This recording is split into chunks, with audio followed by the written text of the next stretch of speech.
Bench Opinions. Three idiots with amateur analysis. Hello and welcome back to Bench Opinions. Today we are celebrating birthday week because it's Dominic's birthday. If you were wondering why I look considerably older today. Yeah, so congratulations on becoming 33. Thank you very much. On the day of recording, Thank you. right now is actually his birthday. Yeah, all my own work. Well, not my own work. Yeah. Initially not. Mommy and daddy But the also had a 33 say. years, I kind of did a lot. Well, your mom and your dad contributed This is true.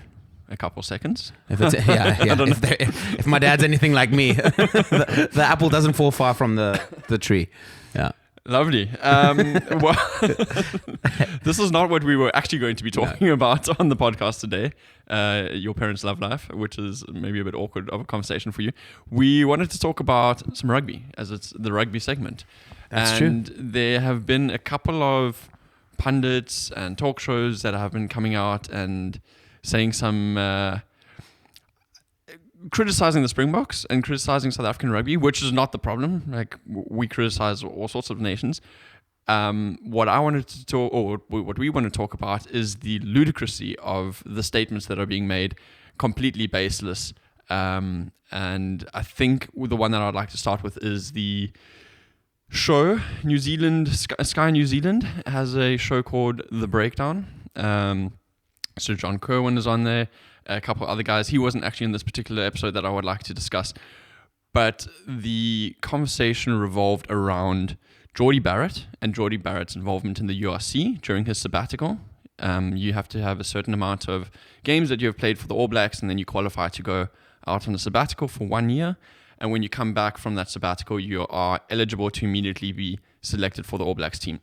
If you go abroad without having qualified for a sabbatical, you have to play, I think, a season or two in Super Rugby or something like that to be able to become eligible for the All Blacks. The thing that struck me as very, very controversial is that they were discussing Geordie Barrett, his current form, and if he would be, even though he's eligible to be joined up with the All Blacks now in the upcoming international season, that he wouldn't make the team. Because, and this is a quote, the URC is a very, very, very low level of rugby in comparison to Super Rugby. Discuss. Good. What I love is that first of all, there's no basis for anyone to ever be able to test that kind of theory. So that's my first issue with all of this. There is, until these teams in the peak of their seasons, with the same kind of build-up and everything, end up playing each other, right? Okay? Yep. And I mean today. You cannot prove it. So that's my first problem. That's the first flaw in all of this. Yes. Of course, we discuss hypotheticals. That's the point. And we've proven that you can put three idiots on any couch in the world and they will give you their opinion if they really want to. And I think, but in this case, you have to really look, we're talking about Sky here. These are former rugby players. Justin Marshall, who has a lot to say. I, funny enough, agree with him at times. Justin Marshall's been one of the voices that's kind of said, listen, Rassie Erasmus is good for rugby and what he's doing is good for rugby at times.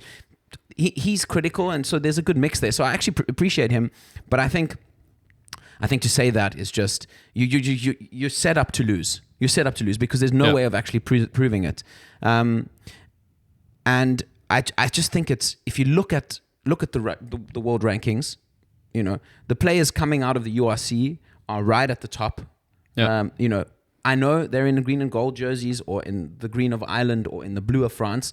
But they're coming out, not France, but they're coming out of, the Scottish team, the blue of Scotland, the blue of Scotland, for example. So they're coming out of these competitions, and funny enough, it just, I don't understand that angle and that hate so much, and I also think, as I said again, for me, it's just baseless. It's how are we going to prove this? Ironically, international rugby has been the most competitive it's been since I've been alive, I would argue.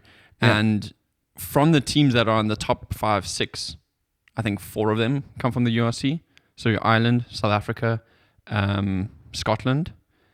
I don't think Italy and Wales have dropped down, but they used to be up there as well, right? So you got 3. The other 2 are New Zealand and France. And then there's England. So to say it's a weak level of rugby when all of these players are coming out of that tournament is already idiotic. The show goes on to discuss another player, I forget his name, but he plays in France, also a center, I think an outside center, and they were discussing him coming back, and they're saying, the French league is actually not a great league either because there's only maybe like 3 teams that are really competing in it, and the rest of them are all pretty horseshit. I was like, okay, that's a bit of an interesting statement. I haven't watched our podcast. He goes on. Yeah, they should have watched They should have watched the last episode. They would have learned everything they need to know about exactly, French where we rugby. discussed everything in terms of like hierarchies and of came tournaments. up with the most foolproof ranking of rugby nations on earth. Go back and watch that Exactly. one. So he goes on to say, it's a flawed tournament, the top 14, because it's only got a handful of teams that are competing. The rest are all jut, essentially.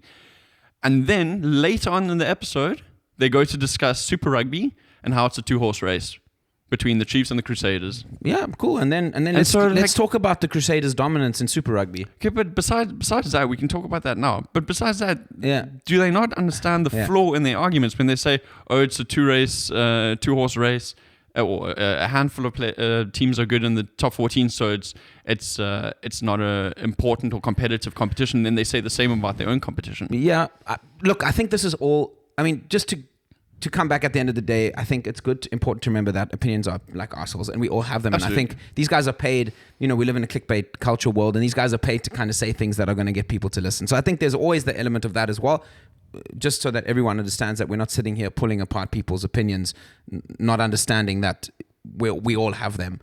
I think this is a clear sign of what's happening in rugby, though. The separation that's now all of a sudden occurred after South Africa leaving New Zealand and Australia to continue with Super Rugby, which has a very isolated feel to it. And you do feel like you're looking in through like a looking glass at the moment when you're looking at Super Rugby, because it just feels, I mean, even geographically, it's so far away. Yeah. And there's just more rugby nations. There's more, I would say, there is more interest in the European-based competitions at the moment, just because of pure numbers and the nature of it. What is telling for me is, and we wanted to mention this as well, is that usually when you're hearing voices from a country, in this case like New Zealand, for example, or a set of people, usually there's a collective voice, but it seems like even in New Zealand, no one really knows or understands or has been able to understand yet what the status is of Super Rugby, what really the status is of Super Rugby compared to the rest of the world, right, because of the shift that's been there over the last 3-4 years. And even their house is not in order, in the sense that we'll come to now, I'm going to bring it up, the Ben Smith article that came out really a couple days after we had discussed South Africa and how South Africa's sort of rugby ladder is working, and we've discussed it often, and we've also pointed out the flaws in the system. But Ben Smith came out and wrote an article, first of all, calling South Africa's rugby system a house of cards. And I think anyone knows that if you call anything a house of cards, there's a negative connotation to it. Absolutely. So off the bat, he's summing up South Africa's rugby structures, a country that's won 2 World Cups in a row, as a house of cards. So let's start with that. About to collapse. And now he goes on further to say that is it all going to come crashing down? Now, to give you a bit of context to Ben Smith, right before South Africa played New Zealand at Twickenham, before the last World Cup, there was a game where South Africa played the All Blacks, and South Africa actually fielded what some would argue a relatively experimental team on the day, and played quite a full-strength team in New Zealand. And just to give you an idea, I think the final result was 35-7 or 35-10. I think the final result was. It was, as he said it in his article when he referred to some of the defeats that South African teams have suffered, a shellacking. Okay, so 2 days before that game, he tweeted, and I'm going to hold people accountable to their tweets. He tweeted or posted on X that the All Black C team will destroy any South African team, particularly if it's experimental, in London. And how did that go? That is not, it didn't happen. Then, now to come to the next thing though. So that's the first thing I'm going to just put some context there. He's been wrong on very many occasions, and he so clearly looks at South Africa, not with a biased lens, I think, towards New Zealand, but there's an element of hate. There's like an element of, I fucking hate that things are going so well for South Africa. So I'm going to talk about it. So I question his credibility. But then I saw him post on X, I think in the last couple of days it was, saying that Kiwi teams would struggle, from Super Rugby, would struggle against Pro 2D teams in France. Oh, my word. So even from New Zealand, there seems to be a very, and I think all of us are struggling. Anyone that's into rugby is struggling to really grasp what the balance is, what the balance of power is in global rugby at the moment. You only are going to see that during the Rugby Championship, where ironically South Africa's actually done quite well over the last couple of years, which Ben Smith seems to say it has not been the case. Funny enough, he did say in his article that he believes that actually last year's performance on a global stage, because we won 11 out of 13 games last year, correct, is actually more impressive and more important than the World Cups. Which, say whatever you want, but he says he believes that that's the sign of a really good rugby union, because you're winning a lot of your games. So yeah. Credit to him there, but I that's what's going to happen now. We're going to have to see what happens in the Rugby Championship. I personally believe now also, though, that with the way global rugby works, the Rugby Championship also seems like a bit of a flash in the pan to a certain degree. Yeah. It's you're playing each team home and away. Argentina is also such a difficult animal to kind of judge now. They're also weirdly in a no man's land of international rugby. But they're completely dominating sevens rugby, from which they then take those players, introduce them into their international squad. And they're fielding a lot of players overseas in the top 14. There's a number of them. In the URC, there's a number of them playing. So they're getting a lot of international experience, right? In that case, they'll be terrible if you listen to Ben Smith. Well, you listen to the breakdown, because it's a very, very low level. They'll be terrible. So Argentina should maybe send some. Maybe we should add an Argentinian team to the Curry Cup again.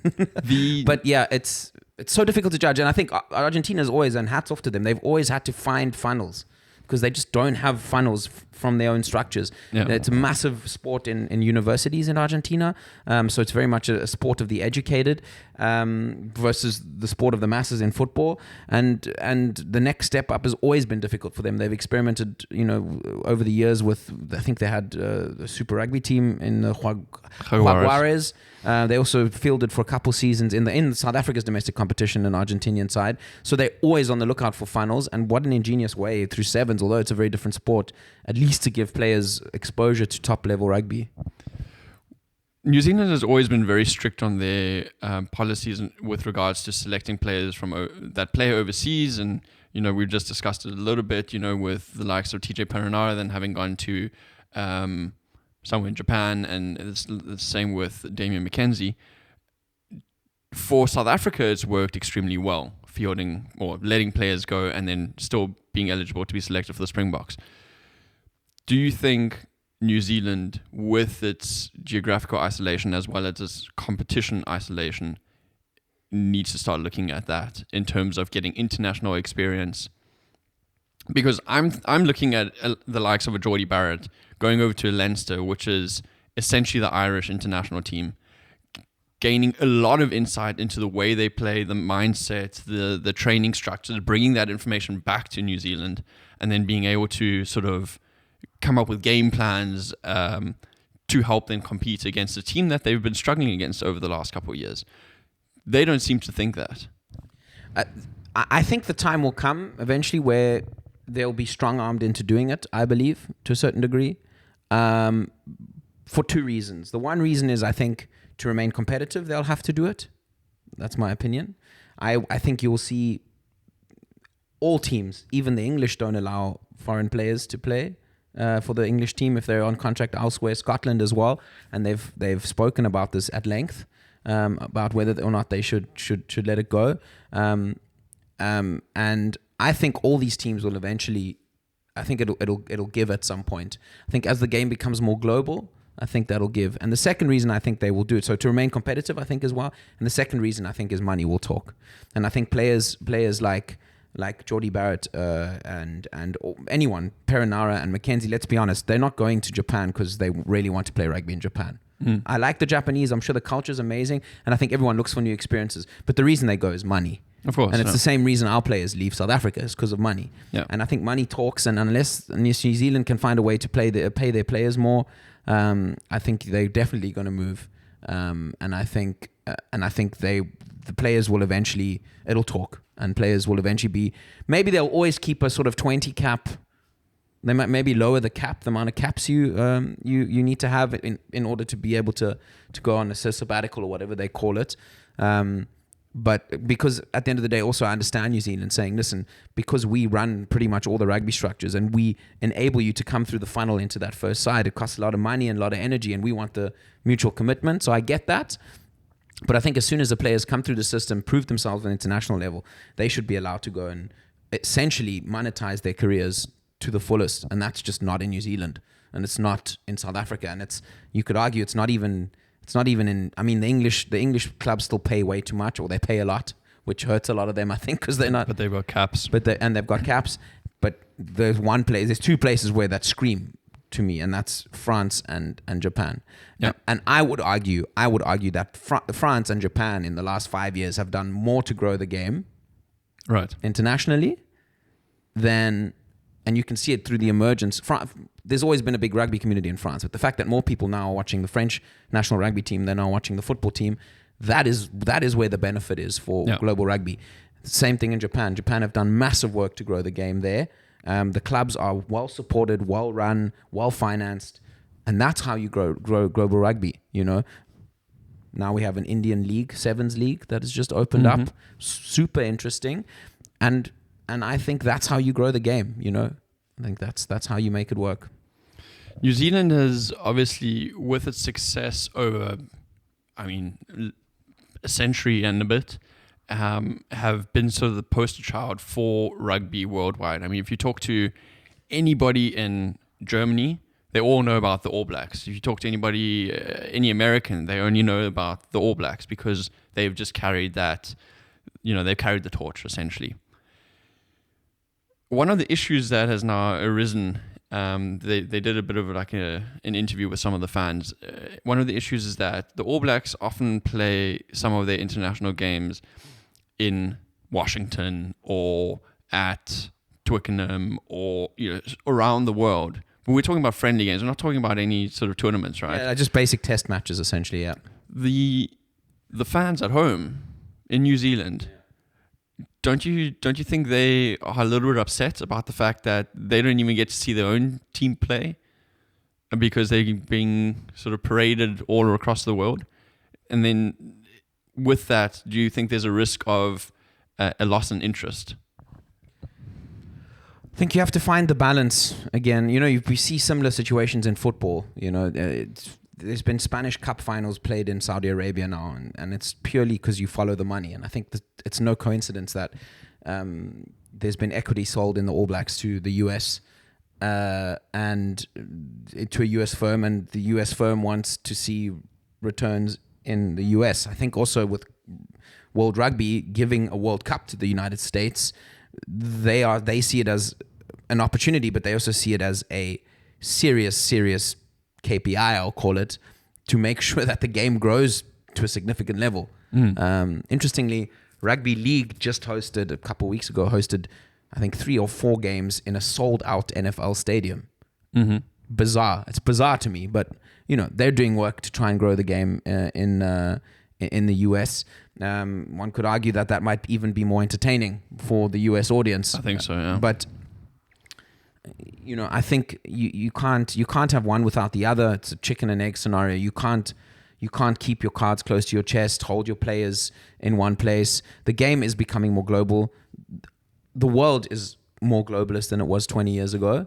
And I think with money flowing in from markets that aren't necessarily rugby markets, there's going to be a clear drive to push the sport. And I think you either get on that bandwagon, and I think the fans, most of the time, if if you communicate it correctly, and there's some sort of residual benefit that means rugby getting bigger, more people, more interest globally in rugby. I think that's also, if you communicate that correctly and still look at the right balance of home games versus games abroad, I think you can get it right. In summation, I think we both agree that we think New Zealand rugby players are outstanding. We think that the URC is of a very good level, and we think that New Zealand pundits are sometimes a bit disillusional. And one also other thing, who gives a shit? Honestly, who cares? Because the competitions happen in isolation. Enjoy your fucking Super Rugby. I'll enjoy my URC. And then when the crunch time comes in August and you're at fucking Ellis Park, let's go. That's it. Well, hopefully some people care, because otherwise I won't listen to our podcast. No, sure. But I'm just saying, I think that's also a good way to end it off, is take things at face value, look at healthy comparisons, constructive comparisons. But if you're going to call South African rugby a house of cards, before you even write a single word, I think that's where the problem lies. Well, it's more the problem of them just making up stats and it's all opinion-based instead of looking at the facts. So. And enjoy Super Rugby, and the Chiefs will play the Crusaders in the final. One of them will win. And in the URC, who the fuck knows? Because guess what? It's super interesting. There's a top 8 coming. Teams are throwing their fists at it. South African teams have come roaring back from who knows where. That's a healthy competition to me, and I'm happy to watch that. Absolutely. And on that bombshell, happy birthday, Dominic. Thank you. Send him a little happy birthday note there in the comments, and we'll check you next week.